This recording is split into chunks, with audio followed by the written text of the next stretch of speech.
This video is intended for audiences 18 and over. Can we ever truly know the depths of another person's heart? How well do we truly see the individuals closest to us, those who share our homes, our lives, our most intimate moments? What chilling secrets can lie hidden beneath the most idyllic of facades, waiting for the opportune moment to shatter everything we hold dear?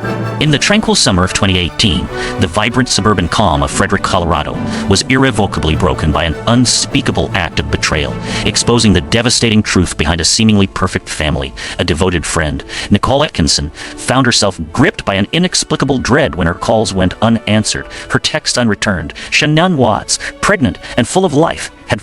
As the chilling reality began to set in, and a strangely composed husband returned home, the community braced itself for a search, unaware that they were merely witnessing the prologue to a nightmare far more profound than any disappearance. This is a story not just of a crime, but of a calculated deception that forces us to confront the vulnerability of trust and the hidden dangers of unchecked ambition. Join us as we unravel this complex tapestry of events, seeking crucial insights into human psychology and how to navigate the unseen currents that can devastate lives. Welcome to the story on True Crime Deep Dive. Welcome to the story to the outside world. Chris and Shannon Watts truly appeared to embody the quintessential American dream. Shannon, a vivacious and engaging personality, frequently shared moments of her seemingly blissful life across various social media platforms. Her posts brimmed with heartfelt declarations of love for her husband, whom she affectionately called her Rock, and were adorned with cheerful images of their two delightful daughters, Bella aged for Celeste.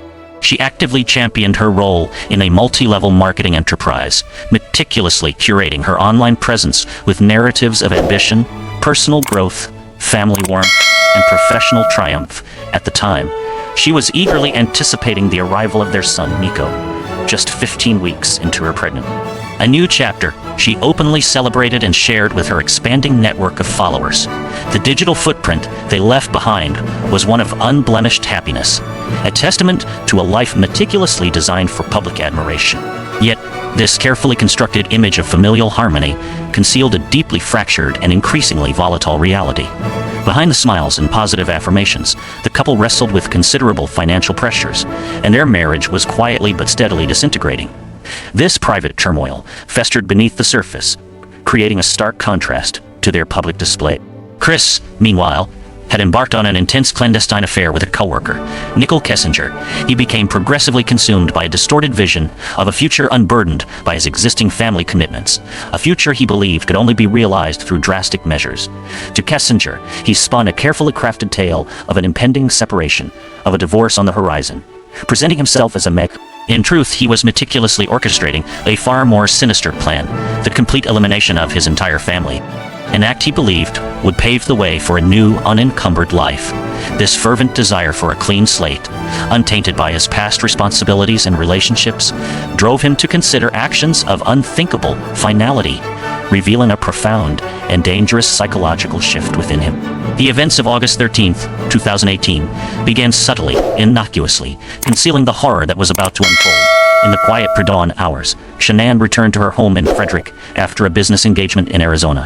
Her friend and colleague, Nicole Atkinson, dropped her off around 1:45 a.m., marking the last time an innocent observer would see Shannon alive.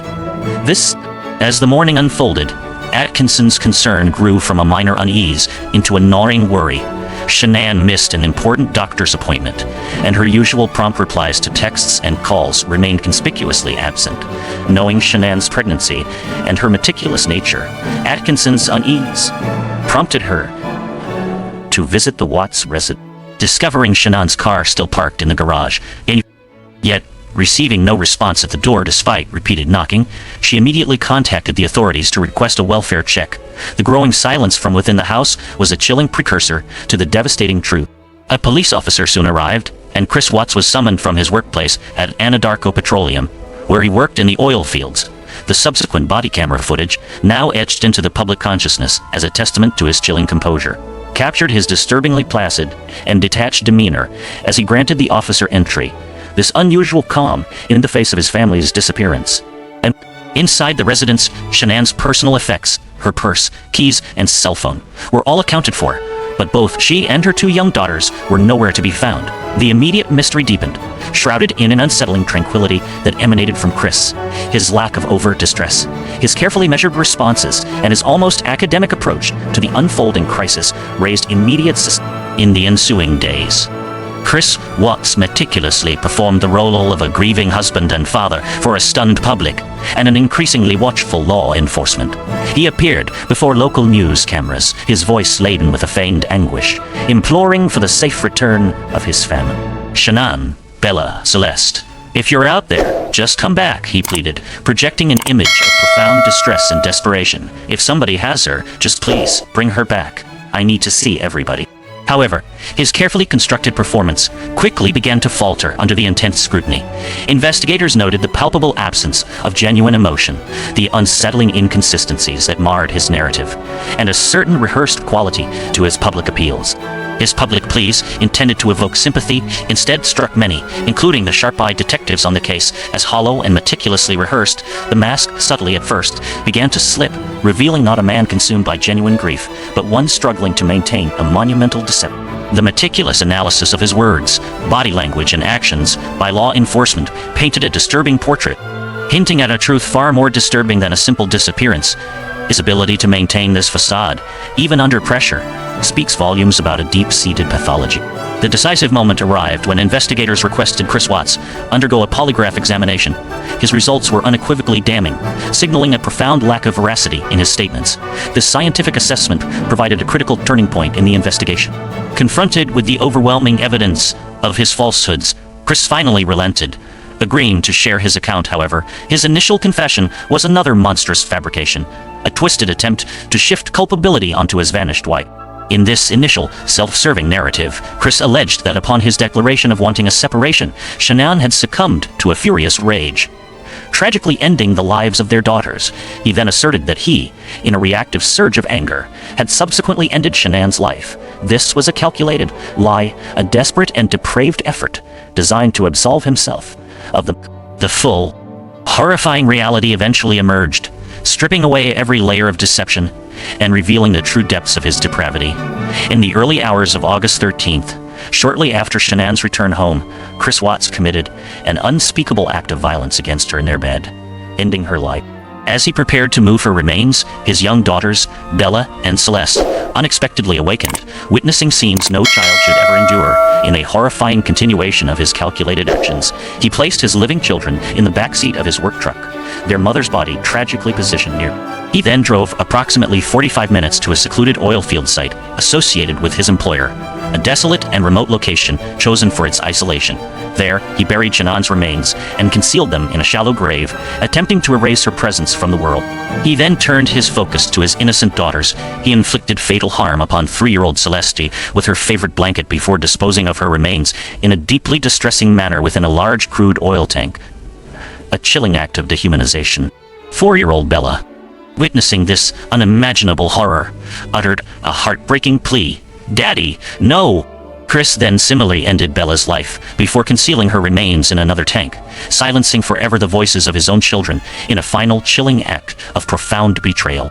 His confession, a harrowing testament to his actions, led authorities directly to the oil site, where the remains of Shanann, Bella, and Celeste were tragically recovered, bringing a devastating end to the desperate search. To avoid the potential imposition of the death penalty, Chris Watts entered a plea of guilty to all charges brought against him, conceding to the overwhelming evidence of his crimes. In November 2018, the judicial system imposed its stern judgment, sentencing him to 5 life sentences without the possibility of parole. This included 1 sentence for each murder, 2 additional sentences specifically for the murders of children under the age of 12, and another for the unlawful termination of a pregnancy, further augmented by 48 years for the illegal disposal of the bodies. Chris Watts now resides in a maximum security correctional facility, serving his sentences, leaving a nation to grapple with the profound question: how could a man who projected the image of a devoted father commit such an intimate and depraved act of betrayal against his entire family? The reverberations of his actions continue to echo, serving as a stark reminder of the hidden darkness that can reside within, shattering trust and leaving an enduring legacy of sorrow and disbelief.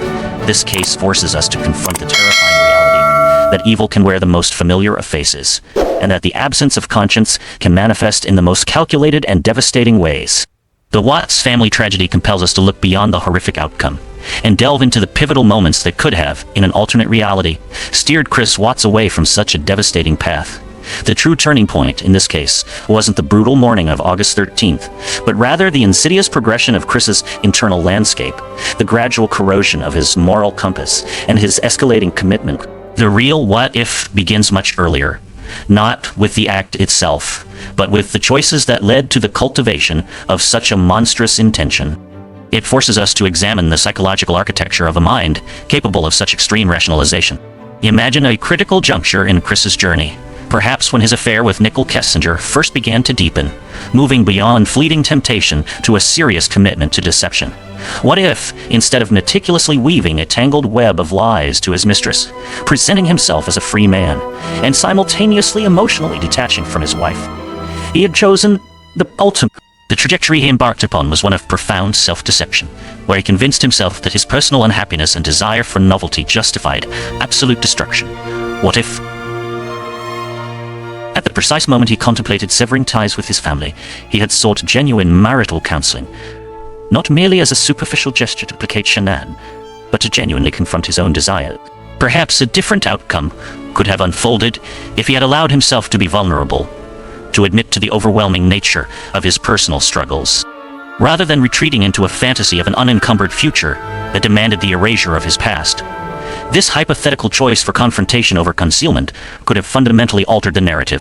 Consider a hypothetical timeline where Chris, instead of progressively dehumanizing and viewing his family as mere obstacles to his personal gratification, recognized the profound value and inherent dignity of each life he had helped create.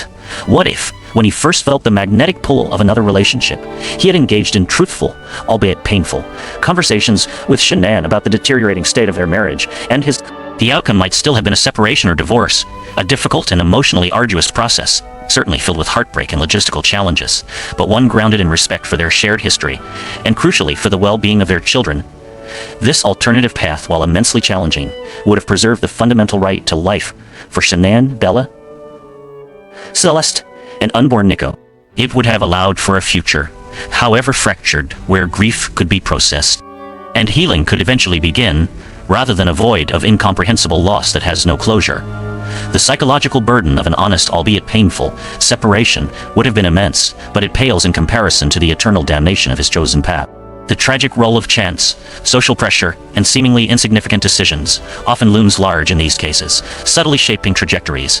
What if the pressures of financial strain, instead of being internalized and fueling resentment and a sense of entrapment, had been openly discussed and addressed with collective effort or external financial and emotional support?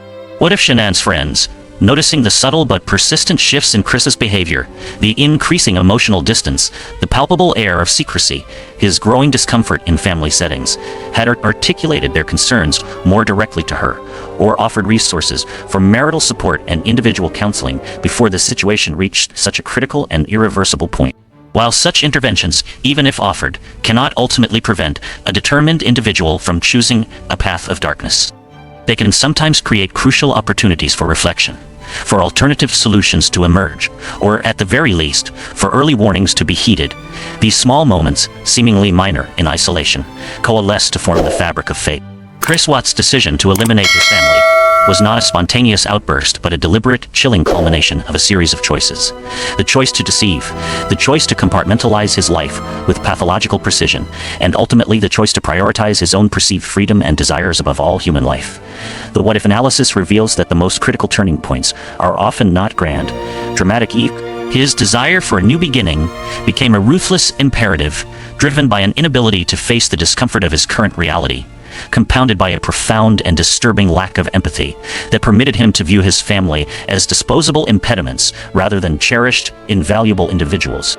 The insidious nature of such a mindset demonstrates how a seemingly ordinary person can construct an internal narrative that justifies the most abhorrent acts, highlighting the profound importance of self-awareness, personal accountability, and the courage to confront difficult truths before they fester into irreversible catastrophe.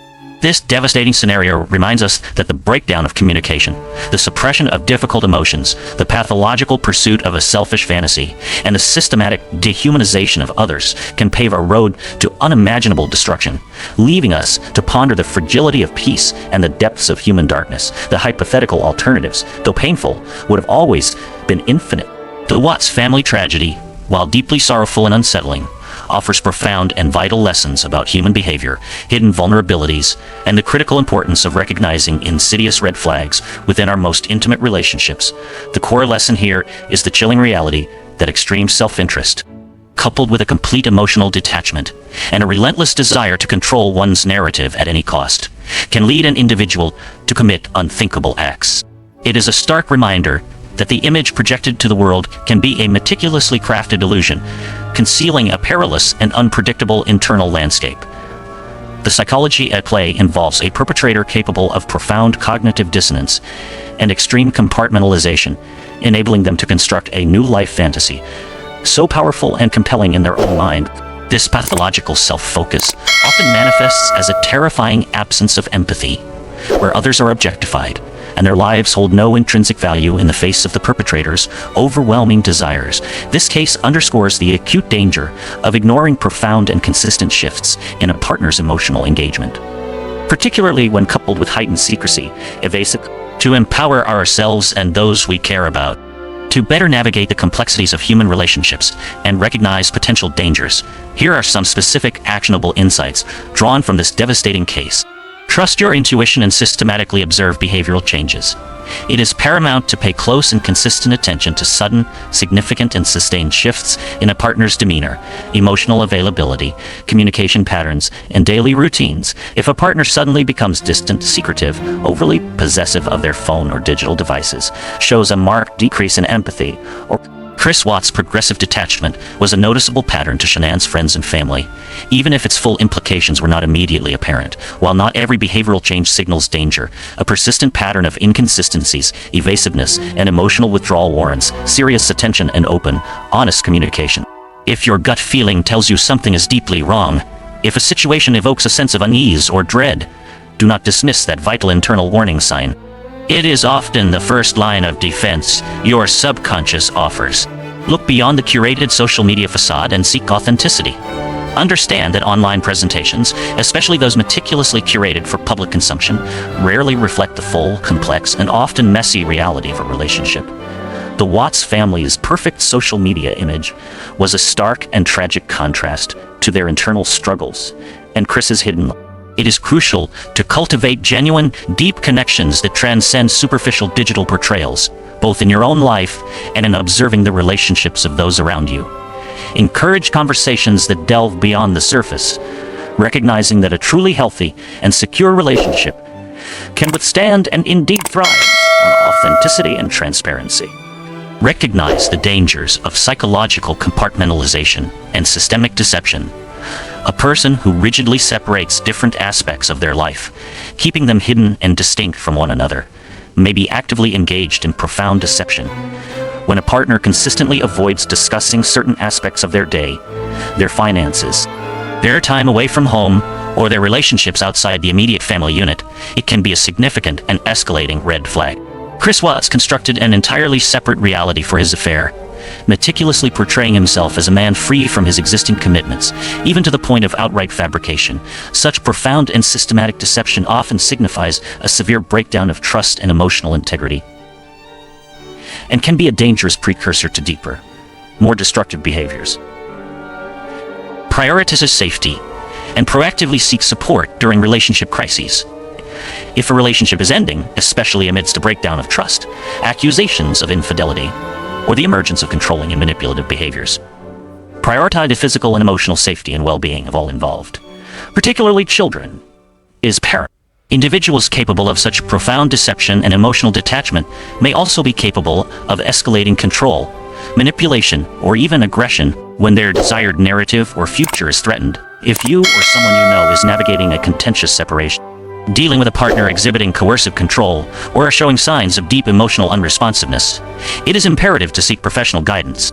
This includes therapists specializing in family dynamics, legal advisors for protective orders, or domestic violence support organizations. These invaluable resources can provide crucial strategies for safe disengagement, offer emotional support, and establish protective measures to mitigate risks and ensure the security of everyone in the tragic lives of Shanann, Bella, Celeste, and unborn Nico Watts serve as a somber and powerful reminder of the profound vulnerabilities that exist within intimate relationships, and the catastrophic consequences when trust is not only broken, but utterly annihilated.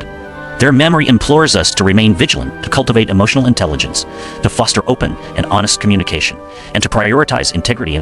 By meticulously analyzing such profound betrayals, we aim to equip our audience with the psychological tools and insights necessary to identify subtle, yet potent, indicators of danger, long before they escalate into irreversible tragedy.